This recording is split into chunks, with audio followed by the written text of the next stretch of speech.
So when I reviewed the Oppo Find X9 Pro, many said this. And some were not happy, especially when I compared it with the Vivo X300 Pro, to a point where someone suggested that I was working for Vivo. Right. So, since you requested to do a camera comparison between these two phones, here it is, so watch first and buy smart, because once you see this, you cannot unsee it. And anyway, Happy New Year everyone. So let's start with the specs, since it's the only time I'll be talking about it. While both megapixel count on both phones are the same, there is a slight difference in the aperture value or the focal length of each phone. Now, besides the Zeiss lens optics and the Hasselblad color, looking side by side, the main lens is both a 50 megapixel, but the Vivo's aperture value is smaller at f1.6 compared to f1.5 on the Oppo. The focal length on the Oppo is also wider at 23mm compared to 24mm on the Vivo. Then as for the telephoto lenses, both are 200 megapixel lenses, and the periscope focal length is 85mm or 3.5 times zoom on the Vivo and 70mm or 3 times zoom on the Oppo. And the aperture value is wider on the Oppo at 2.1 compared to 2.7 on the Vivo. Then both phones shares the same ultra-wide cameras, which is a 50 megapixel f2.0 15mm ultra-wide lens. And while the front camera's megapixel count and the aperture values are the same at 50 megapixel f2.0 aperture, but the focal length is 21mm on the Oppo and wider at 20mm on the Vivo. Now, starting from the ultra-wide lenses, you'll see exact results on both, since as mentioned, the specs are the same, where even the ISO values, meaning the exposure settings taken automatically, are the same too at 50 on the first comparison photos, but with a slightly difference in the automatic shutter speed value. And even though this second comparison value of the ISO value is slightly different, but the results were the same, probably with a little more saturated image on the Vivo, and the story was the same over on this third comparison photo too. Now, what's expected is that the main lenses performed and looked very similar too. And yes, it was the case again, where Vivo once again was a little bluer in the skies area. The focal length on the Oppo is slightly wider, as mentioned earlier on the main lenses, but both perform equally as good. Now, the telephoto and the zoom capabilities of both phones are slightly different. During the first few focal length by default in the camera app, where if you touch the zoom value, it will sometimes change to a different focal length within that. So I decided to test different ones during the day and also at night as well. So looking at the first zoomed in 2x image at 48mm on the Vivo and 47mm on the Oppo, this time around the skies look a bit brighter blue on the Oppo, but in the other areas was the same.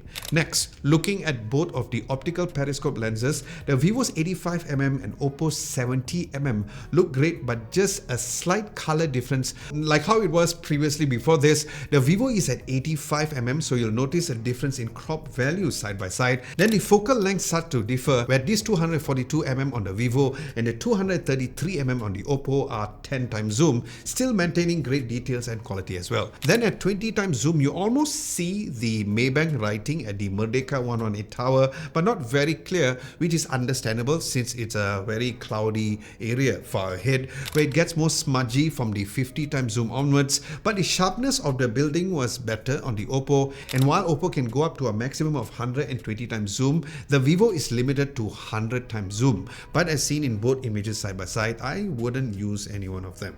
As for this second batch of photos, the stories were the same: 42 times zoom, or in Vivo's 3.5 times optical zoom against Oppo's 3 times zoom. Now, as mentioned in the camera app, there's even a 6 times zoom on the Oppo, which is about 140mm, which did look very nice too. But even when you compare just the 10 times zoom on both, you're looking at similar results once again, where it was the same for the 20 times zoom, where the quality starts to degrade more on the Vivo on the 50 times zoom onwards. And while Oppo was still sharper at 100 times zoom, there was quite a color shift over here, where it goes back to the original colors at Oppo's max 120 times zoom.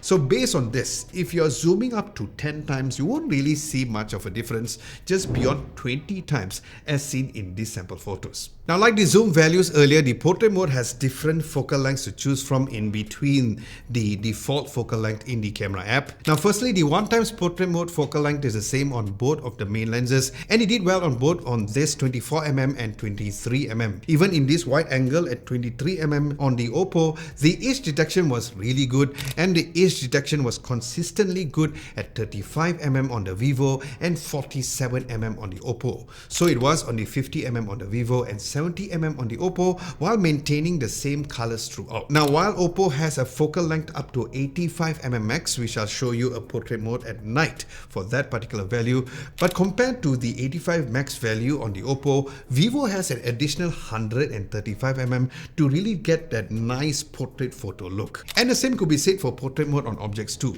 At 1x zoom, 2x zoom, the in-between 50mm mode on the Vivo against the optical 70mm zoom on the Oppo, with a more punchier contrast on the 85mm on the Vivo and a tech sharp 135mm portrait mode on the Flower 2. But Oppo does it better when it comes to tracking more complicated edges like this weird tree over here at 1x zoom, where Vivo starts to focus more towards the middle of the photo and starts to neglect the corners or the edges of the tree.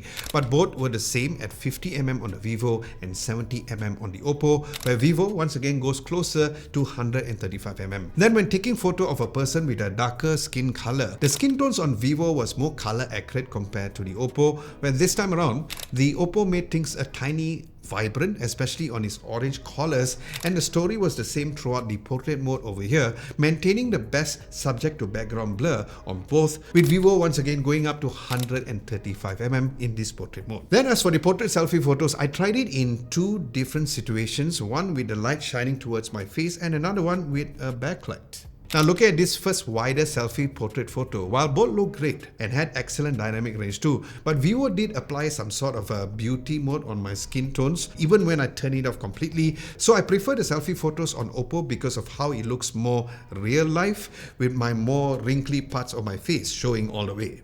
But the colors on the Vivo was a bit more vibrant, so this does come down to a personal preference. And the slightly touched up skin look was also present on the 1x mode, but while there is an option for a 2x selfie portrait on the Vivo, there isn't on the Oppo, only for the non-portrait mode for the selfie camera, which was fine because I don't know why there's even an option for you to take a 2x selfie photo. Like, you really need to stretch your hand so far ahead to get you framed up properly in the shot. Then as for the backlight situation on the wider selfie, while both did very well to show my face, even though it was really bright at the back of me, but the contrast level was adjusted on the Oppo to make my face a bit more brighter, where again this is based on a personal preference and the type of the image processing on both. And it was the same for the 1x main lens for a backlit situation. Now switching over to the video comparison during the day, firstly, this Vivo X300 Pro records up to 8K resolution compared to Oppo only recording up to 4K. So just to be fair, I'm just comparing the quality on the 4K, where the ultra-wide lenses on both look great. The dynamic range was also on point and nicely exposed as well. Now there's a slight difference in the contrast value of the 1x video, but not too much of a difference. And the same can be said for the 2x video quality. And so it was on the optical video lens quality on 3.5x zoom on the Vivo and 3x respectively on the Oppo. But the max zoom that I would recommend is just 10x zoom quality on both, even if the Vivo can go up to 20x zoom and Oppo at 18x zoom.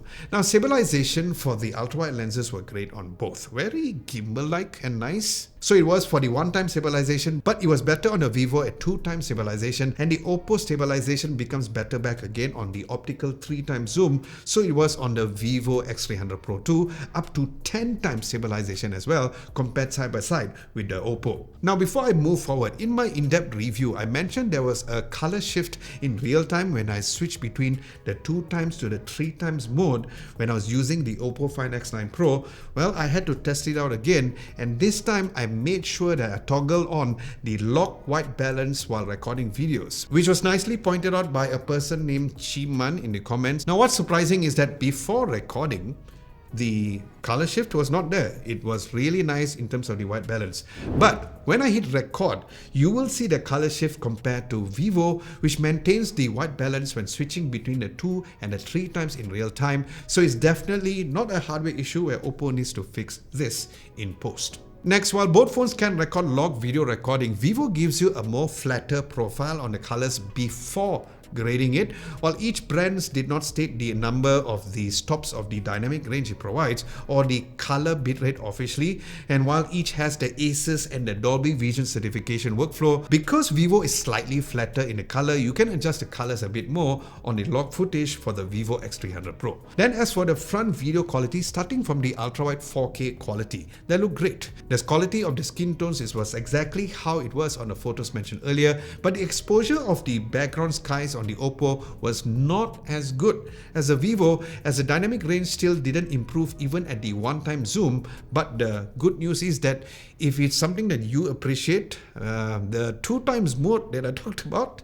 the video where it takes too much of your face, well, that is available here on the Oppo, but as you can see over here, the dynamic range wasn't the best. However, the stabilization was great on both. But everything makes sense if you take photos and videos at night, right? Because while all the smartphone cameras does a very good job during the day, we need to find out how it is at night.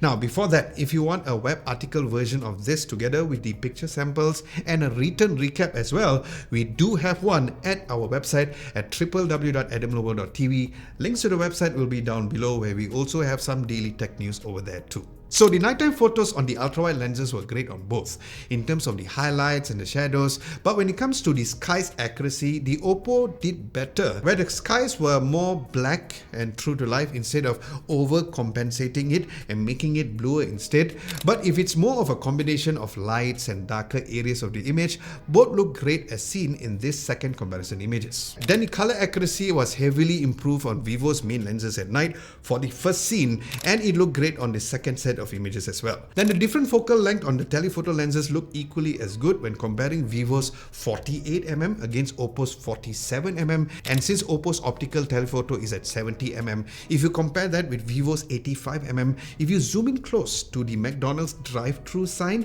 it is sharper on the Vivo, even if there is an option on the 85mm on the Oppo, but it is not as clear as a Vivo. But things starts to fall a bit on the 20x zoom on Vivo, a little smudgy, and Oppo is still trying to use its image processing to fix the 20x zoom, but Vivo comes back stronger at the 50x compared to Oppo's 50x. And Vivo's image processing kicks in even stronger to make sure that you see the details at the 100x zoom compared to Oppo's 120x. Then testing out different set of photos, since I mentioned there's an additional focal length that the phone apps provide by default. Now, this one shows that Vivo has a 1.5x mode too, which is at 36mm, and Oppo has a 1.2x mode as well at 28mm. Yeah, so quite a amount of work for me to do and for me to test it out, so yeah. Now, quality wise, both was great as expected, so it was on the 2x mode on both. Then the optical lenses on each, which is 3.5x zoom and 3x zoom respectively, was also really great, and so it was beyond that as well. But this time around, the 20x zoom on this scenario was better on a Vivo, maintaining its quality at 50x zoom without extra lines or artifacts as seen on the Oppo, but the image processing is back on the Oppo on the 100x zoom onwards once again. Then as for the nighttime portrait mode, starting from the objects, both look great under a low light situation at this first 1x focal length. The subject for this case is a paper-like ornament, which was a little darker on the Oppo, as you can see side by side, and this could be because of the automatic ISO, or the exposure value as mentioned is way lower and seen over here compared to the Vivo. But you start to see similar results on the 50mm on the Vivo compared to Oppo's 47mm. Then looking at this 85mm focal length on each. Not sure why, but the subject was not in focus, which means that you really need to be aware, as I didn't even touch the focus on the Vivo, but it did focus very well compared to the Oppo. And once again, Vivo has the advantage of punching into 135mm over here. Then for humans, once again, for a nighttime situation, it was slightly more saturated on the Oppo this time around, but the details on Oppo were more realistic than the slightly beauty mode on the Vivo. So this is again based on a personal preference. So it was on the other focal lengths too, but where you start to see an obvious beautifying mode applied on Vivo is in this 85mm, because he almost looks unrecognizable, where he looked more in tune to what Oppo was showing in his right skin tones and textures as well. Now, like the daytime selfie, the nighttime selfies was also taken in two different scenarios, one with the light shining on my face and the other one with backlighting. And looking at the first shots with the lighting in front, the white selfie and the main portrait selfie look great, nicely lighting up my skin tones and had a great subject to background blur. And now once again, there is a 2x mode for the Vivo in this portrait selfie mode, which once again I do not know why it even exists. So if you really think that this is helpful for you, this super close-up selfie, please do let me know in the comment section below. Then as for a backlit situation, it was the similar story as daytime, where the skin tones were a little darker on the Vivo on the white selfie compared to Oppo, with a different contrast too, but still looking great on both, even at 1x zoom as well. Then as for the nighttime videos, now I knew at the back of my head that the Vivo's ultra-wide lenses at night when it comes to video wasn't going to be good, because this is my third time testing these cameras out. And yes, it was the case, because the video on Oppo was a little better, but it was a little jittery when I was moving the camera while panning, not sure why. But the 1x video at night was way much improved, where the quality was great with a tiny speck of lens flare on both phones when shown against a lamppost. Then the battle of the lens flares is available on the 2x mode on both, as seen in this footage. So you can pick and choose which one you prefer, because the quality of the darker areas does look the same. Then the lens flare was even more prominent on the telephoto optical zoom. But since this is a comparison video, if you pause at the 10x video mode on both, when it was focusing on the signboard, just for the sake of knowing who did better on reading the signage at night at this 10x mode, both did well, but Vivo's footage was a bit more stable, making it more readable, just for the sake of comparing, so you can know which is better. Now, speaking of being stable, as for the video stabilization, once again, if I had to choose, I would go with Oppo for the ultra-wide lenses. And once again, the 1x video stabilization was heavily improved on the Vivo, so it was on the Oppo. Like during the day, the 2x stabilization on the Vivo was better than the Oppo, so it was for the optical zoom as well, or the 3x zoom on the Oppo and 3.5x zoom on the Vivo X300 Pro. And I won't go beyond 10x mode on both for this particular video because of the quality. Now, while the front video quality on both looks similar, but as seen towards the middle part of the video, the lens flare came in and say hello to my face mid-recording. The lens flare was better on the Oppo at 1x mode compared to the Vivo, but once again, the quality remains the same. Now, since there is the infamous 2x mode video on the Oppo too, testing that against the Vivo, the Oppo didn't want to focus on my face. Yeah. Again, I do not know why this exists, but I had to test out this 2x video for you to see which is better. Stabilization for the ultra-wide lenses was slightly better on the Vivo. The 1x stabilization was very similar, and you can see for yourself how the 2x video quality stabilization looks, so you can be the judge. Now, speaking of you being the judge, here's an audio recording test to hear how both sounds in a vlogging situation, so let me know which you think is better. Alright, this is a vlogging test at the side of the road, so it is pretty windy, and also the surrounding area is literally has lots of cars. One thing which I noticed through the viewfinder is that the dynamic range on the Oppo is not as good. Like, it looks on the screen that it is like overly exposed over here, but there is some speck of cloud that I can see on the Vivo X300 Pro. So I have to make sure to see whether or not is this a screen problem or we can see that in post. Anyway, this is an audio recording test for you to hear how it is on a vlogging situation on both phones, for you to find out which records better audio. So test 1, 2, test 1, 2, test 1, 2. Now, if you guys are finding this video helpful so far, do give this video a nice big thumbs up to tell the people running the YouTube algorithm that this video was helpful for you, and do subscribe for free content like this. Now, one thing that I didn't go into this comparison video is to compare which is better in this telephoto lens kit, since not everyone will be getting this particular lens kit. But if you want to know which is better, let me know in the comment section below, and I'll do a YouTube Shorts comparison for you. But now, since you've seen this particular in-depth camera comparison, let me know which do you prefer.